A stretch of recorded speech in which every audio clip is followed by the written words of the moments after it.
But do I want to go further and faster and better improve the living standards of working people? Absolutely. Yesterday we published a line-by-line account because I do want to be an open and an honest Chancellor that puts all the information out there and then people can judge us on our decisions.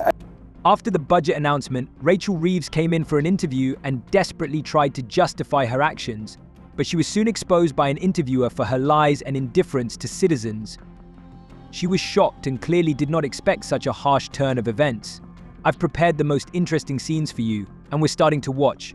The ABR says that real wages will stall in 2026, 2027 as firms pass on their margins and the cost of high employer NICs. Is it right then that people are going to get a bit poorer under your plans? Well, the Office of Budget Responsibility forecasts that real household disposable income is going to increase by an average of 0.5% a year through this Parliament. And that compares, Chris, to the last Parliament where living standards stagnated. So it's a world away from the stagnant living standards. It's real terms increases in what families have in their bank accounts and in their... The Labour Party confidently declared that their budget would become a shield for working people, as promised in the manifesto. But the current increase in social security taxes for employers will eventually result in lower salaries for employees themselves. The basic rate of the employer's national insurance contribution will soar from 13% to 15%, and 3/4 of the consequences of this increase will be felt by employees. This decision will only encourage employers to hire the self-employed. The tax increase, which was supposed to be a lifeline for the National Health Service, will actually turn into a real disaster for many. Labour promised that hospital waiting lists would not exceed 18 weeks and allocated £22 billion for the day-to-day costs of the National Health Service. But will it really make a difference? But do I want to go further and faster and better improve the living standards of working people? Absolutely. It's why we hosted just 2 weeks ago the first International Investment Summit of this government, where £63.5 billion of investment by the private sector was unlocked. And that was great news because that will create good jobs, paying decent wages all across the country. And I want to see more.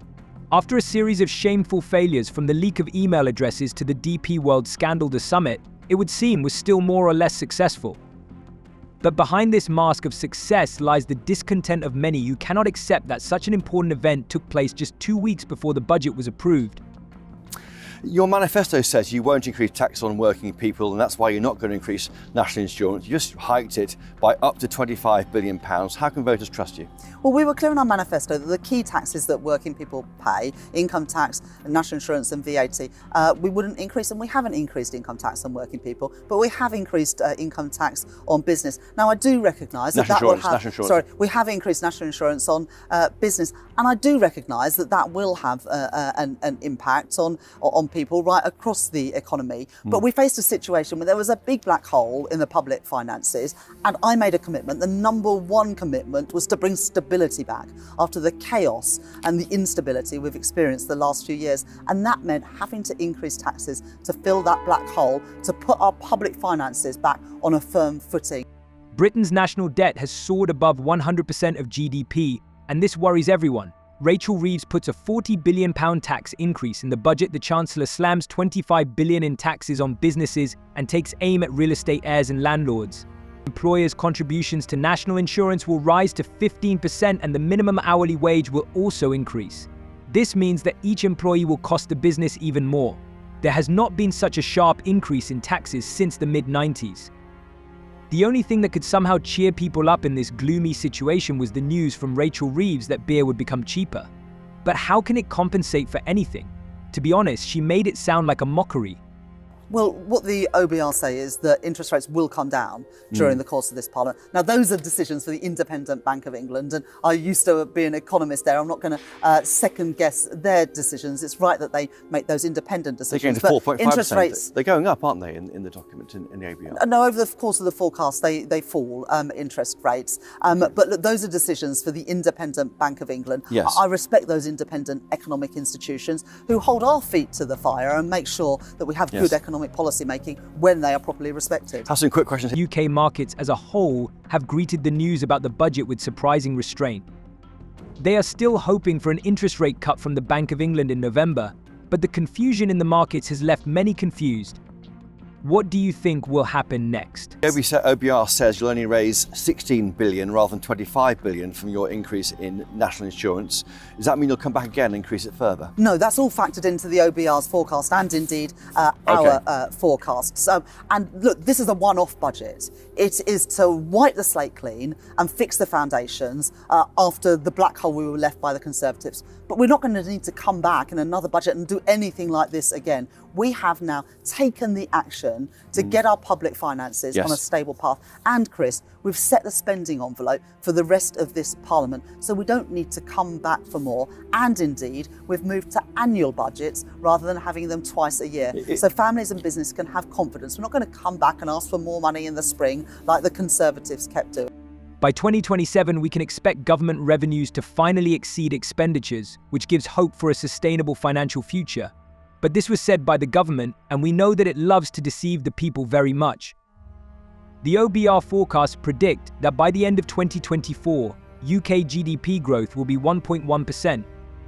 However, not everything is so simple. From April, employers will face an increase in social insurance contributions by 1.2 percentage points, which will raise them to 15%. The lower capital gains tax rate will soar to 18%, and for wealthier taxpayers from 18% to 24%. And that's not all. The CGT rate for the sale of residential real estate will also increase. The income threshold from which households will have to pay tax at an increased rate will be indexed from 2028 in accordance with inflation.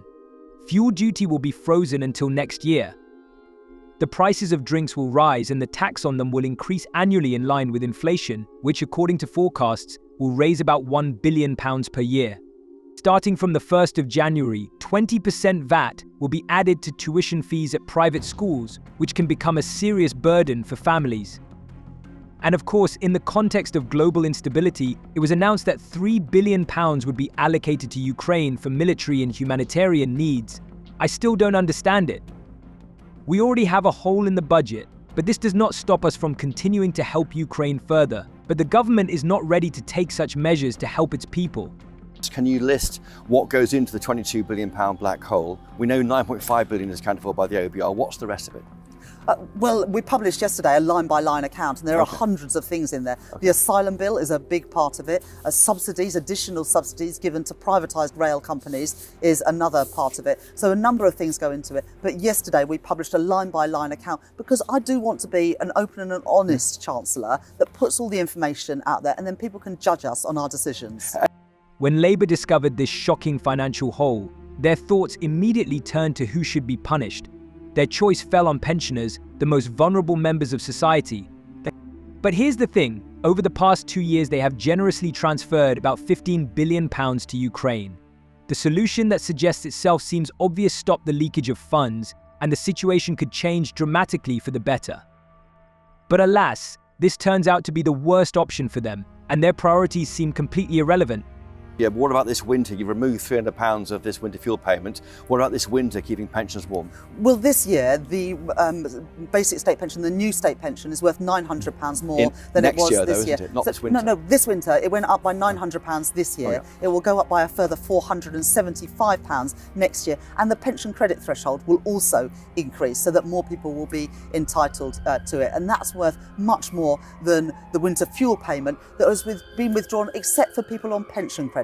And that is really important because the poorest pensioners will continue to receive winter fuel payment. An increase in the payroll tax rate could deal a serious blow to pensions, and this is alarming.